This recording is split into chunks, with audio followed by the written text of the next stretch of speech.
It was only just recently that yours truly, DKC, shared with her audience this very same video that you are looking at coming out of Rockly Bay, Tobago. That's just a bay bordering with Scarborough, and basically it is part of the Atlantic Ocean, as I have shared in that initial video. However, I regret having to bear bad news that this beautiful bay has been seriously affected by an oil spill over the past week. Welcome to yours truly, DKC, where we do Tobago travel and daily life vlogs. An offshore oil spill has prompted a national emergency in Trinidad and Tobago. Crews are struggling to contain the oil that's now coating numerous beaches. The spill is linked to a vessel that capsized last week. Iron Shields, this a terrible sight. This is a pretty large vessel here, and we have an oil spill. It is still not contained. This is what's going on in Tobago. So we're looking at Trinidad and Tobago. Now, I do want to caution, this is not a massive area, and I bring that up because a lot of times situations like this, there's kind of a ripple effect. Yeah, this is a big environmental issue, and it will hamper some businesses, some of the beaches, especially in the Rockly Bay area, the Little Rockly Bay area as well. But with that, it's not for everyone, and sometimes you get word of something like this and it kind of spreads a little fear. And tourism industry, just the markets, if you're running some of the smaller businesses, I'm hoping this doesn't impact. To Trinidad and Tobago, where a mysterious oil spill has grabbed the people's attention. The oil spill has affected nearly 10 miles of coastline of the island nation. On Saturday, emergency workers scrambled in order to clean up the oil spill that has cast a pall over the carnival tourism. The officials later declared it a national emergency. The environmental officials say that the spill has damaged the reef and Atlantic beaches there. The only effect, because we estimate about 15 kilometers.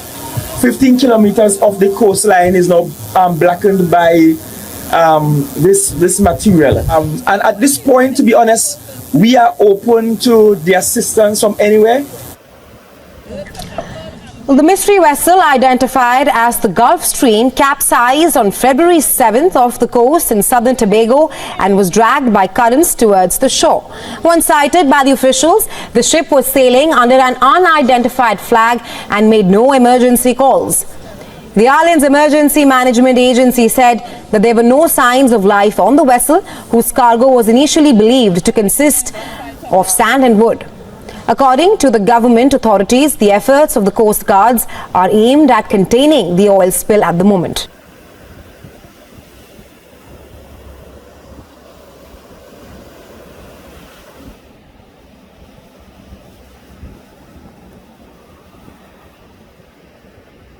Impact you too greatly, so I want to get the proper information out about this. And yeah, this is a big concern. You see here right along the bay, and I'll get to the map in just a second. Thousands, this happened on Wednesday. Thousands of people since have been coming out, volunteers, just to help clean this up. And yeah, it's still not contained, it's still leaking. As far as the vessel itself is concerned, they're not exactly sure where it came from. There was a tow line on it, so it may have been getting towed from one place to another, maybe broke free, whatever the story is there, we'll find out. Because I know these areas are being greatly affected.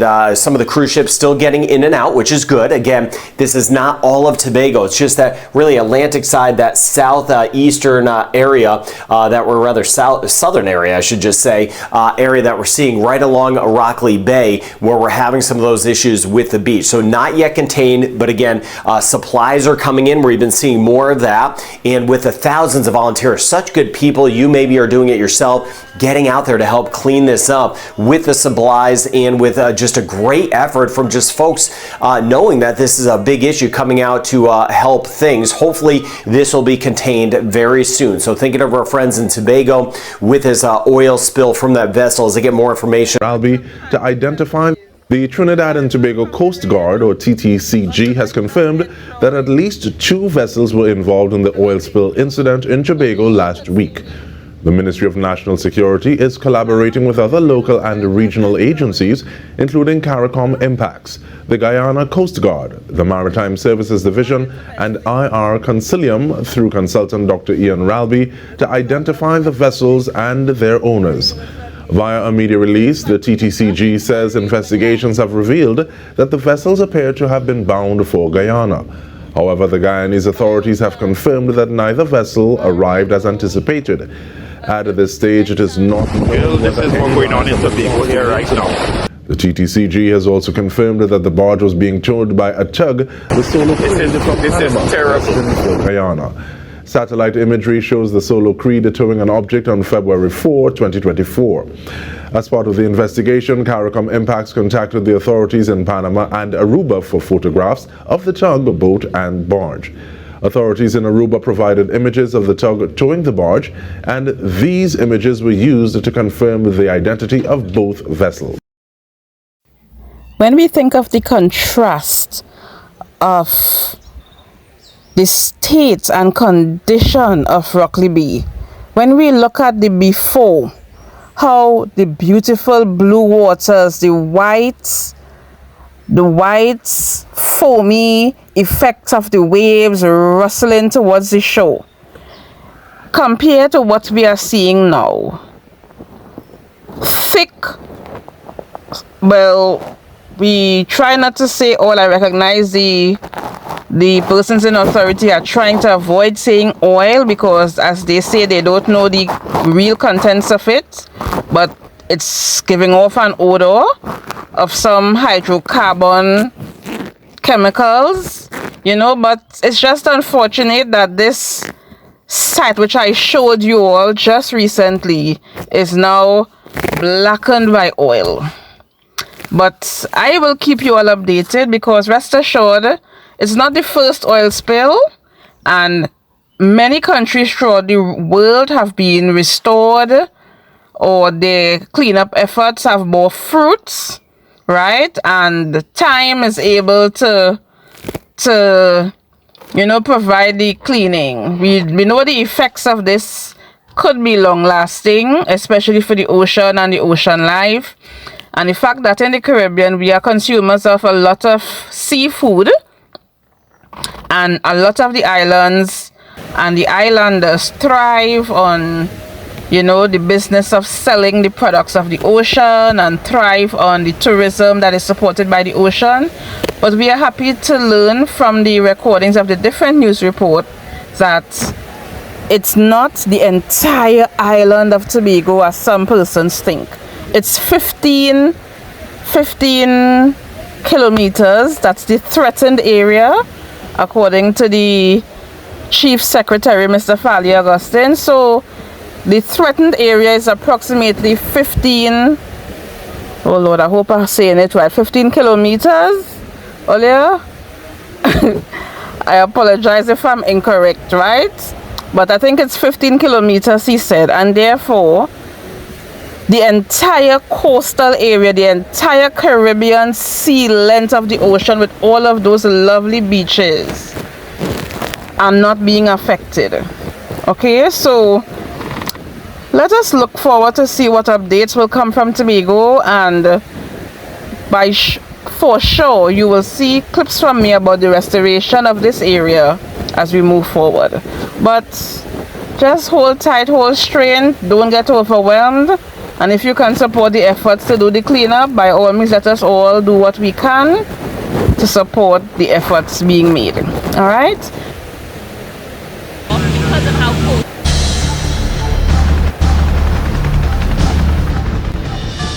Well, as we told you today, our crew of cameraman Mano Ragbir and reporter Urvashi Tiwari Rupnarayan got an aerial view of the areas hardest hit by the oil spills, and also got some expert analysis of the disaster. Take a look. The ecosystem is damaged like this. Like, how long would it take to repair? Does it repair itself? I mean, these are questions we can't answer for sure. The impacts definitely depend on how quickly the cleanup happens. Which so far, it's pretty slow. It's been going on for 5 days now. I think we're only now understanding how bad it is, and now there's a response really kicking in. But, I mean, from part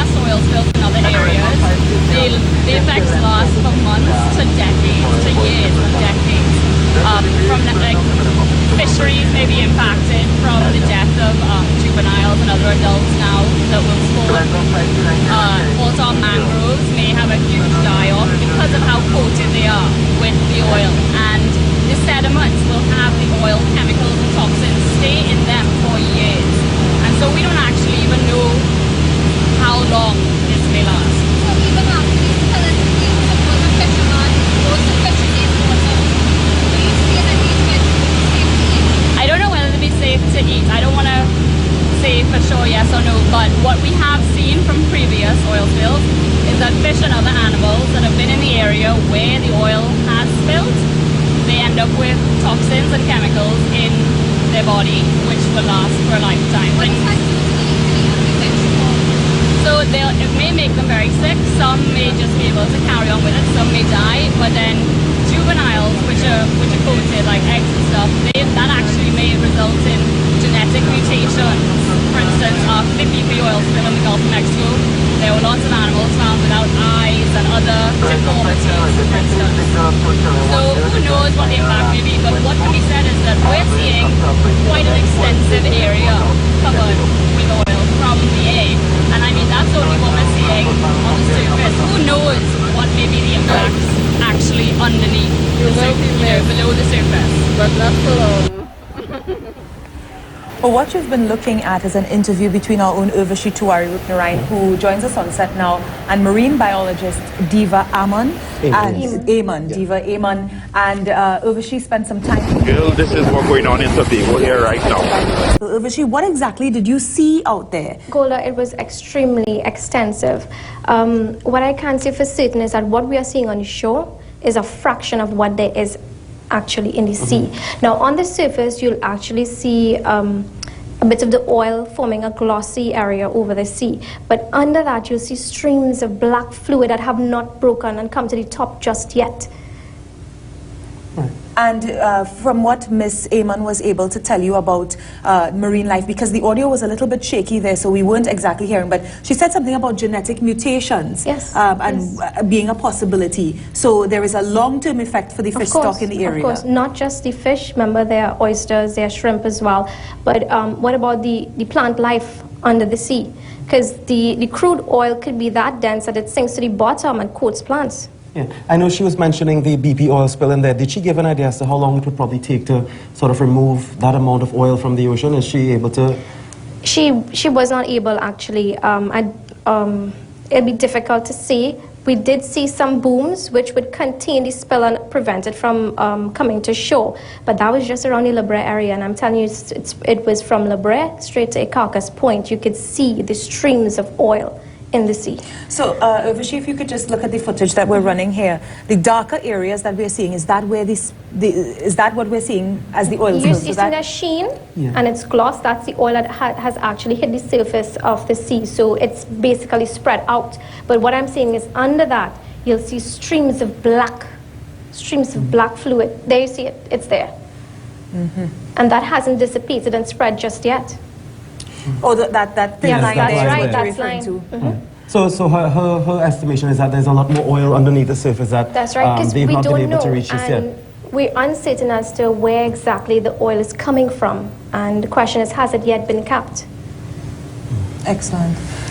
Thank you so much, Urvashi. Urvashi spent quite a while in the air today, as we told you. She was on an aerial tour of the areas affected by the oil spill. Urvashi, did you see